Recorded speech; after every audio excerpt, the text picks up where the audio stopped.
हमारे गैर मुसलमान भाइयों और बहनों, आपको कोई भी इस्लाम के बारे में कोई सवाल है, कोई शिकवा है, आप बिना झिझक पूछ सकते हैं।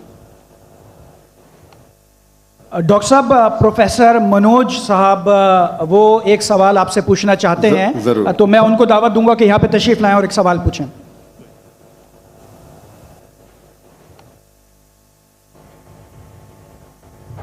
सर्व मंगल मंगल्ये शिव सर्व साधिके शरण्ये त्र्यंबके गौरी नारायणी नमस्तुते। सर्वधर्मान् परित्यज्य माम एकम शरणं व्रजः अहम तमाम स्वरूपापिये प्रियो मोक्षे स्वामी मत्स्य छ। मैं अपने वतन खुशगवार माहौल में सबसे पहले मेरी मातृभूमि अपने वतन के लिए दुआ करना चाहूँगा इस मौके पर कि ईश्वर परमात्मा मेरे वतन को हमेशा सलामत शांति का गहवारा बनाए रखे। खुदा करे मेरे अर्ज़ पाक पर उतरें वो फसल गुल जिससे अंदेशा जवाल ना हो, और यहाँ पर जो फूल खिलें वो खिलता रहें सदियों, यहाँ पर खिजा को भी गुजरने की मजाल ना हो। और खुदा करे, ईश्वर करे, परमात्मा करे हम तमाम लोगों के लिए हयात जुर्म ना हो, जिंदगी वबाल ना हो। मैं श्रीमद् भगवत गीता की एक छोटी सी जो वर्ष है वो उससे ही सवाल करूँगा कि भगवत गीता इंसानों से क्या कहती है। क्योंकि जब सनातन धर्म था तो उस वक्त तो कोई मजहब ही नहीं था। 1,96,4,32,000 साल का एक एरा है सनातन धर्म का। तो उसमें इंसानों से कृष्णा ने कहा है श्रीमद् भगवत गीता में कि हे इंसानों, ये मैं तुझसे कह रहा हूँ कि समाज तेरी कर्म भूमि है और तू अपनी कर्म भूमि के मानदंड से नापा जाएगा। इसीलिए तू कर्मों से भागने का जतन न कर, क्योंकि तेरा निष्काम कर्म ही तेरा कर्तव्य है और तेरा कर्तव्य ही तेरा धर्म। लेकिन ये धर्म केवल तेरे हित के लिए है तो वो धर्म पाप की ओर जाने वाला मार्ग है। इसलिए अपनों से मुक्त होकर समाज कल्याण के लिए कर्म कर कि यही मोक्ष का मार्ग है, जन्नत का रास्ता है। ये बताना इसलिए ज़रूरी था कि मेरा जो सवाल है वो हमारी इस वर्ष से है, इस श्लोक से है कि पूरी दुनिया में यहाँ तक कि मेडिटेरियन कंट्रीज़ में भी मज़हब के नाम पर लोगों को मारा जा रहा है और उसमें उस मज़हब का जो मुल्क है वो भी बदनाम होता जा रहा है। बीच में मज़हब रखा जाता है। तो मेरा सवाल ये है कि ये जो इंडिया है, भारत है, पाकिस्तान है और दुनिया में कई ऐसे कंट्रीज़ हैं जो मज़हब के नाम पर फ़िरका वारियत फैलाते हैं, तो उसको रोकने के लिए हमें जो स्ट्रेटेजी बनानी पड़ेगी उसके लिए हम क्या करेंगे? ये मेरा छोटा सा सवाल आपसे। और मेरा नाम बताना भूल गया, मुझे बताया कोऑर्डिनेटर ने कि मेरा नाम प्रोफेसर मनोज चौहान है। मैं पाकिस्तान का मजहबी स्कॉलर हूँ और सीनियर एजुकेशनिस्ट, गोल्ड मेडलिस्ट हूँ और सनातन धर्म का एक दाई हूँ। भाई साहब ने बहुत एक अहम सवाल पूछा कि हम देखते हैं कि मज़हब के नाम पे काफ़ी आपस में झगड़े होते हैं, एक दूसरे कत्ल होता है। इसका सल्यूशन क्या है? और मेरे तकरीर ख़त्म होने के बाद मुझे एक पैगाम आया हमारे गवर्नर साहब से और मुफ्ती अब्दुल रशीद साहब से कि आप कुछ चंद चीज़ कहो तकाबुल अदयान की, जो कंपैरेटिवली मेरी स्पेशलिटी है। तो भाई साहब ने जो सवाल किया वही चाहते थे हमारे मेज़बान, हमारे गवर्नर साहब और मुफ्ती अब्दुल रशीद। तो जो भाई साहब ने सवाल किया कि इसका हल क्या है कि आपस में लोग झगड़ा करते हैं, तो मेरे नज़दीक कुरान मजीद की एक आयत है जिसे मैं कहता हूँ मास्टर की फदावा, सूरह अल इमरान की सूरह नंबर 3 आयत नंबर 64 में अल्लाह ताला फरमाते कुल या अहले किताब, ए अहले किताब यहूद नसारा तालव इला कलिमतिन सवाइम बैनना व बैनकुम, आओ हम उस बात की तरफ जो आप और हम में यकसा है। अल्लाह नाबुदा इल्लल्लाह, कि हम सिर्फ एक अल्लाह की इबादत करें। यहाँ कुरान मजीद में अल्लाह सुब्हानहू व तआला इस आयत में फरमाते हैं, सूरह इमरान सूरह नंबर 3 आयत नंबर 64 में कुल या अहले किताब, कहो अहले किताब से। ये खुसूसन यहूद और नसारा के बारे में मुखातिब होते हैं, लेकिन इसे एक्सटेंड करके कोई भी दिगर मज़हब से आप बात कर सकते हैं, कोई भी दिगर मज़हब से, चाहे हिंदू हो, क्रिश्चियन, बुद्ध, जूस, और इसमें अल्लाह ताला कहते हैं कि कहो इन गैर मुस्लिमों से, तालो इला कलिमतिन सवाइम बैनना व बैनकुम, आओ हम उस बात की तरफ जो आप और में यकसा है। हम इकसानियत पे बात करें, इख्तिलाफ की बात ना करें। इख्तिलाफ है, इसीलिए आप अगर मेरे लेक्चर सुनेंगे, अक्सर लेक्चर का मेरा मौजू है similarities between Islam and Hinduism. Islam और हिंदुइज्म में यकसानियत, इस्लाम और ईसाईयत में यकसानियत। मेरे तकरीर का मौजू कभी इख्तिलाफ ही नहीं होता है, अनलेस कोई गैर मुस्लिम मेरे कुरान को अटैक करता है और उसमें गलतियां निकालता है। मिसाल के तौर पे डॉक्टर विलियम कैम्बेल, जिसको पीएचडी उसने हासिल की कुरान के खिलाफ किताब लिखने के लिए, Quran and Bible net of science, और उनने 38 गलतियां निकाले कुरान में, नौज़ुबिल्लाह, साइंटिफिक। और 8 साल तक के कोई भी मुस्लिम उसका जवाब नहीं दिया। तो अमेरिका में स्टूडेंट्स ने मुझे बुलाया कि आप भी डॉक्टर हैं, आप उससे डिबेट कर सकते। मैंने कहा अहलन व सहलन। ये 2000 की बात है, जब मैं दावती मैदान में चंद साल हुए थे। और अल्लाह की मदद थी, सिर्फ अल्लाह की मदद थी कि अल्लाह सुब्हाना व तआला ने इस डिबेट या डायलॉग जो शिकागो में हुआ था साल 2000 में 1 अप्रैल में, माशाअल्लाह उस डिबेट के अंदर वो डॉक्टर विलियम कैम्बेल, उनने जो ऑब्जेक्शन निकाले थे, मैंने सारे ऑब्जेक्शन का जवाब दिया। और जब मैंने निकाली उनके बाइबल में साइंटिफिक एरर, जो मैं आमतौर पे नहीं करता हूं क्योंकि ये आमतौर पे नहीं करना चाहिए, लेकिन जब मुनासरा हो रहा है और वो अटैक कर रहा है तो मुझे जवाब देने पड़ता है। तो अल्हम्दुलिल्लाह उसी मंच पे डॉक्टर विलियम कैम्बेल ने कहा कि doctor Zakir Naik has raised serious questions against the Bible, I will have to read it again. मतलब उसी स्टेज पे उन्होंने इकरार कर लिया कि जो किताब लिखी थी वो गलत है और उनको फिर से बाइबल पढ़ने पड़ेगा। लेकिन अल्लाह सुब्हानहू व तआला फरमाते हैं, द मास्टर की फदावा तालो इला कलिमतिन सवाइम बैन बैनकुम, आओ हम उस बात की तरफ जो आप और में यकसा है। सबसे बेहतरीन बात अल्लाह फरमाते अल्लाह नाबुदा इल्लल्लाह, कि हम सिर्फ अल्लाह की इबादत करें। और अगर आप स्टडी करते हैं कंपैरेटिव रिलीजन, तकाबुल अदयान, कि आप स्टडी करते हैं तो आपको पता चलेगा सारे मजहब में बुनियादी बात एक ही है, तौहीद की, कि अल्लाह एक है। लेकिन वक्त जाने के वजह से ये उनके मानने वाले कुछ लोग मानने लगे, कुछ लोग भूल गए।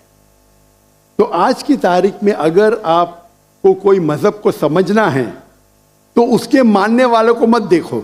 अगर आपको इस्लाम समझना है तो मुसलमान को मत देखो, कुरान और सही हदीस को पढ़ो और फिर आपको समझ में आएगा इस्लाम मजहब कैसा है। उसी तरीके से अगर आपको ईसाईयत समझना है तो क्रिश्चियन को मत देखो, बाइबल को पढ़ो। आपको अगर हिंदुइज्म समझना है तो हिंदू को मत देखिए, आप वेद को पढ़िए, भगवत गीता को पढ़िए, उपनिषद को पढ़िए। अगर आपको कोई मजहब समझना है तो उस मजहब की मजहबी किताब, जो मजहब के फॉलोअर्स उसको मानते हैं, उसको समझो, फिर आपको उनका मजहब सही तरीके से समझ में आएगा। मैंने एक तकरीर की है, concept of God in major world religions, वो तकरीबन 1.5 घंटे की तकरीर है कि खुदा का तसव्वुर दिगर मज़ाहिब में। और मैंने अहम मजहब का हवाला दिया, और भाई साहब क्योंकि हिंदू मजहब से है और उन्हें कोई श्लोक पढ़ी थी भगवत गीता से। सबसे हाईएस्ट हिंदुइज्म में वेद आता है, वेद, और वेद का निचोड़ है भगवत गीता, और वेद के बाद उपनिषद, इसे कहते हैं श्रुति। हिंदू मजहबी किताब को दो किस्म में तकसीम की जाती है, एक को कहते हैं श्रुति, एक को कहते हैं स्मृति। श्रुति वो किताब होती है जो आसमानी किताब होती है, खुदा की तरफ से नाजिल की जाती है, और स्मृति वो किताब है जो इंसानों ने लिखी है। तो श्रुति में आता है वेद और उपनिषद। आप अगर छंदोग्य उपनिषद पढ़ेंगे, चैप्टर नंबर 6 श्लोक नंबर 2 मंत्रा नंबर 1, एकम एविदित्यम, ये संस्कृत वर्ड है। एकम एविदित्यम मीन्स खुदा एक है, दूसरा नहीं है। आप अगर श्वेताश्वेतर उपनिषद पढ़ेंगे, चैप्टर नंबर 4 श्लोका नंबर 19, उसमें लिखा है ना तस्य प्रतिमा अस्ति। प्रतिमा के मानी होती है image, painting, photograph, sculpture, idol. ना तस्य प्रतिमा अस्ति, उस खुदा की कोई प्रतिमा नहीं, कोई फोटोग्राफ नहीं, कोई पेंटिंग नहीं, कोई आइडल नहीं, कोई स्टैच्यू नहीं। और ये चीज दोहराई गई है यजुर्वेद में, चैप्टर नंबर 32 श्लोका नंबर 2, ना तस्य प्रतिमा अस्ति, उस खुदा की, उस भगवान की कोई प्रतिमा नहीं, कोई फोटोग्राफ नहीं, कोई पेंटिंग नहीं, कोई आइडल नहीं, कोई स्कल्पचर नहीं, कोई तस्वीर नहीं। और हिंदुइज्म का ब्रह्म सूत्र, हिंदुइज्म में एकम ब्रह्म द्वितीया नास्ते, नैना नास्ते किंचन, भगवान एक है, दूसरा नहीं है, नहीं है, नहीं है, जरा भी नहीं है। There is only one God, not a second one, not at all, not at all, not in the least bit.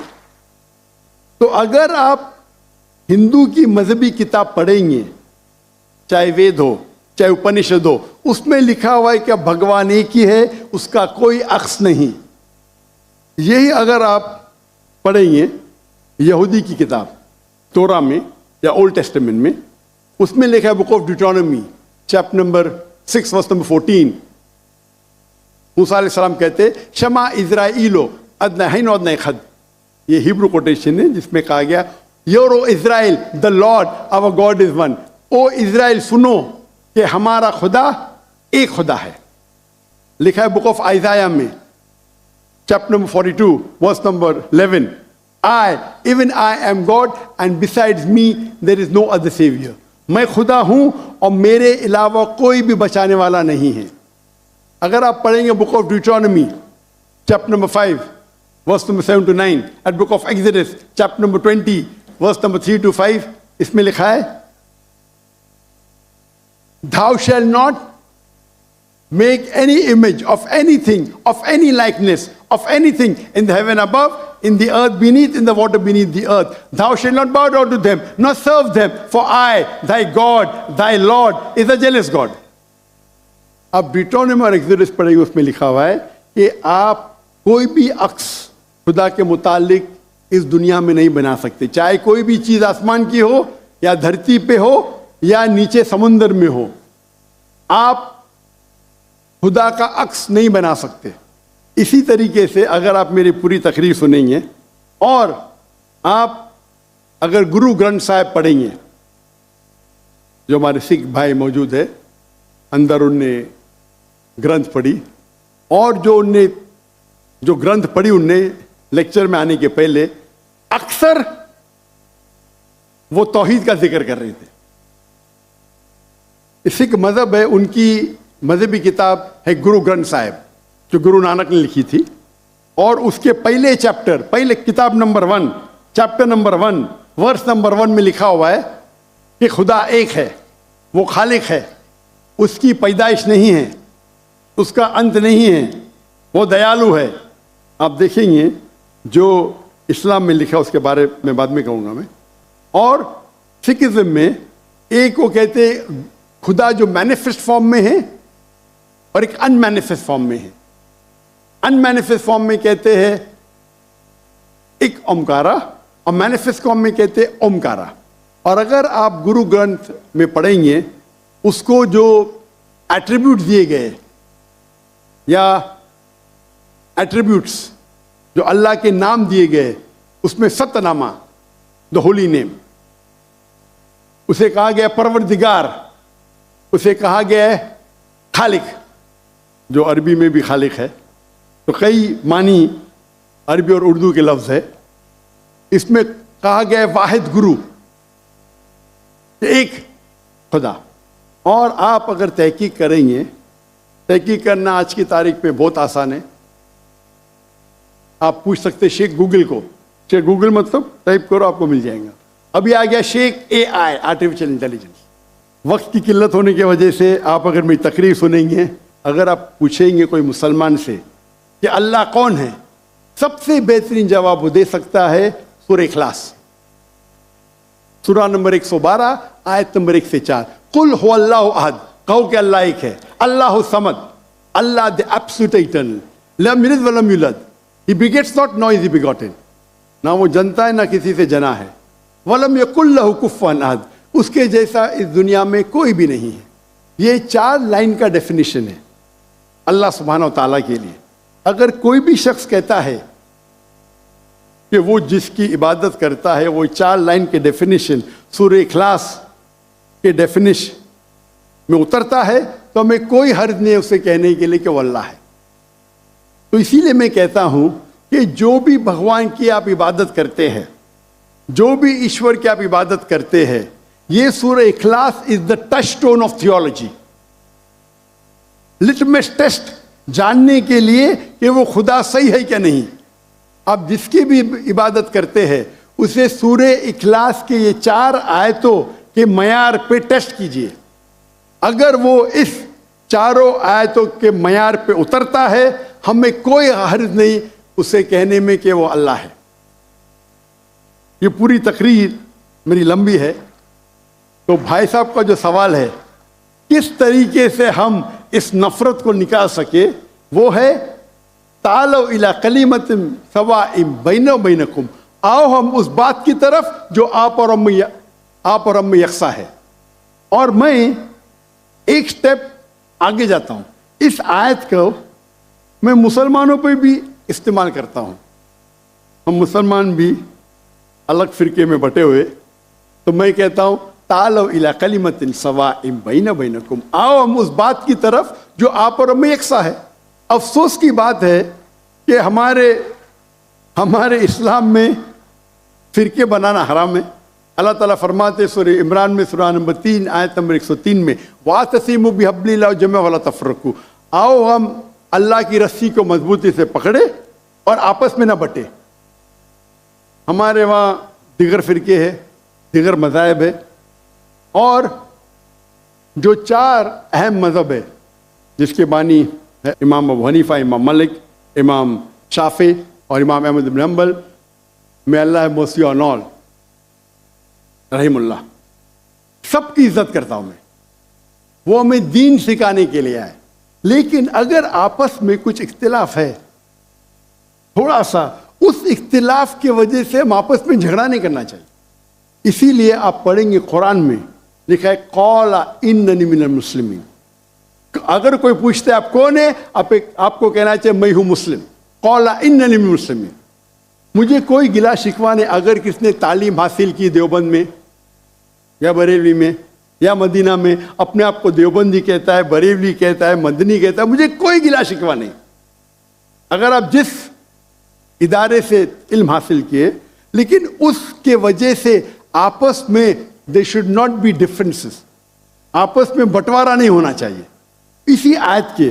और हम देखेंगे अगर आप तहकीक करते हैं ये जो मज़ाहिब है या फिरके है, उसके अंदर डिफरेंस बहुत कम है। यकसानियत 95% के ऊपर है, 95%। अगर डिफरेंस है, इख्तिलाफ है, तो 2%, 3%, 4%। हम मुसलमान ये 2% और 3% पे झगड़ा करते रहते। तालो इला कलिमतिन सवाइम बैना बैनकुम, आओ हम उस बात की तरफ जो आप और हम में यकसा है। हम जब कॉन्फ्रेंस करते हैं बॉम्बे में, हमारा जो पीस कॉन्फ्रेंस होता है, माशाअल्लाह मिलियन का मजमा होता है। हम मुसलमान के दिगर जो ऑर्गेनाइजेशन है, दिगर जमात उसे बुलाते हैं, और मेरा उसूल है कि जो मेरे खिलाफ भी बात कर तो उसको भी बुलाता हूं मैं। तो लोग मुझे पूछते हैं जाकिर भाई क्या कर रहे हैं आप, वो आपके खिलाफ बात कर रहे, आप उसे बुला रहे। तो मैं कहता हूं उनसे कि कुरान और हदीस में कोई भी आयत नहीं, मैं कुरान में कोई भी आयत नहीं जानता हूं, कोई भी हदीस नहीं जानता हूं जिसमें लिखेला है कि आप डॉक्टर जाकिर नाइक के खिलाफ बात करेंगे तो जन्नत में ले जाएंगे। जो शख्स, जो मुसलमान अल्लाह और अल्लाह के रसूल बात करता है, उससे मोहब्बत करता है, मैं उसे बुलाऊंगा। मेरे खिलाफ है, मुझे कोई गिला शिकवा नहीं। तो ये जब मूवमेंट हमने शुरू की तो माशाअल्लाह मेरे मंच पे आके मेरे खिलाफ बात की, फिर भी मुझे कोई गिला शिकवा नहीं, क्योंकि वो फिर भी अच्छा मुसलमान है। जाकिर को गाली देने से आपको जन्नत में बैंड नहीं मिलेगा। अगर किसको मेरे तकरीर से गलत फहमी है, इंसान ने गलती कर सकते और मैं भी गलती कर सकता हूं, मैं भी इंसान हूं। तो ये इस्लाम का उसूल है। इस्लाम का उसूल है कि यकसानियत पे आओ और छोटे छोटे बात पे तफरक न पैदा करो। जो आयत जो पढ़ी थी सूरह इमरान की सूरह नंबर 3 आयत नंबर 103, वातसिमु बिहब्लिल्लाह जमीअन वला तफरकू। आओ हम अल्लाह सुब्हानहू व तआला की रस्सी को पकड़े। अल्लाह की रस्सी है कुरान और सही हदीस, उसको पकड़ो और आपस में मत बंटो। और आप देखेंगे कि कुरान मजीद में किधर नहीं लिखा हुआ है शिया, सुन्नी, हनफी, शाफी, हम्बली, मलकी। मैं चारों इम्मा की इज्जत करता हूं। और कौन अपने आप को अगर हनफी कहता है, शाफी कहता है, तो मुझे कोई गिला शिकवा नहीं, मैं अपने आप को मुसलमान कहता हूं। और अगर कोई फतवा देता है चारों इम्मा से, अगर फतवा सही है तो आप अगर उस फतवे से खुश नहीं हैं तो झगड़े करने की जरूरत क्या है। अक्सर क्या कहते हैं मुसलमान भाई, मैं ही सही हूं, मैं कहता हूं मैं भी सही हूं। फर्क सुने, अक्सर मुसलमान कहते हैं मैं ही सही हूं, मैं कहता हूं मैं भी सही हूं। लोग कहते हैं आई एम ओनली राइट, आई से आई एम ऑल्सो राइट। तो अगर हम कुरान पढ़ेंगे, हदीस पढ़ेंगे और जो मिसाल हम पढ़ेंगे हमारे साहबा के बारे में, अल्लाह के रसूल खुलफा राशिदीन के बारे में, किस तरीके से वो बर्ताव करते थे। इख्तिलाफ था, लेकिन इख्तिलाफ का मतलब नहीं कि झगड़ा करो। ये बोलना चाहिए ये मेरे नजदीक अफजल है, नो प्रॉब्लम। तो अगर ये मुसलमान समझने लगे तो इंशाअल्लाह हम देखेंगे हमारी कौम पूरी दुनिया में, इंशाअल्लाह हम देखेंगे। पहले जब थे 7th सेंचुरी 8th सेंचुरी मुसलमान दुनिया के चोटी पे थे, आज मुसलमान की तादाद 25% है, 2 बिलियन। और क्या है हमारा पावर? कुछ नहीं। तो इंशाअल्लाह अगर हम कुरान और हदीस की तरफ फिर से लौटेंगे तो फिर से will be a powerful force इंशाअल्लाह।